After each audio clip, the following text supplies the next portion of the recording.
Today we're going to talk a little bit about power dynamics in meetings. The first way that I see people give up their power and miss out on an opportunity to learn is when they ask their managers to send out an email on their behalf because their managers have a higher role. We've all been there, right? Where you're like, well, if you send it, people will respond. And I think whenever someone says that to me, I always feel like I'm cheating them from learning about how to take something they wished other people would do and to improve their ability to be persuasive in those moments.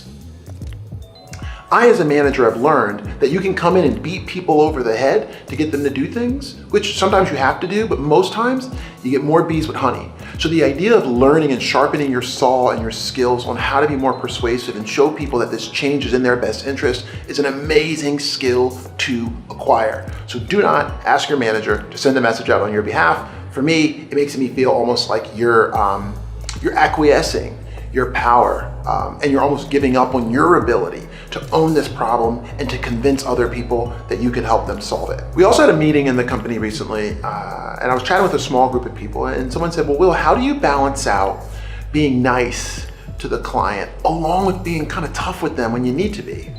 And I'm recording this because maybe you need to hear it, because a couple people in our company needed to hear it and they were surprised to hear me say this. It is not my job to be nice. And I'm a nice guy, I think. But my job and your job is to help your client achieve their end objective. Anytime you allow, do they like me? How can I be nice to them? And get into your mind, you're not focused on business outcomes. And when you're not focused on business outcomes, sometimes you can get smoked without even freaking realizing it, because the person might like you, you might be nice, you might like them, they might like you, but someday those chickens always come home to roost when somebody's boss goes, how much did we spend and how much did we get for it? And you never want to set up a really nice point of contact or a nice client to eventually get that question, because it always rolls downhill. And the last little quick one I've got that I haven't seen in a while, but I have seen in meetings before that really gives up someone's power in a room is when a client asks you a really tough question or puts you on the hot seat and you do one of these. Look over at your manager before you answer.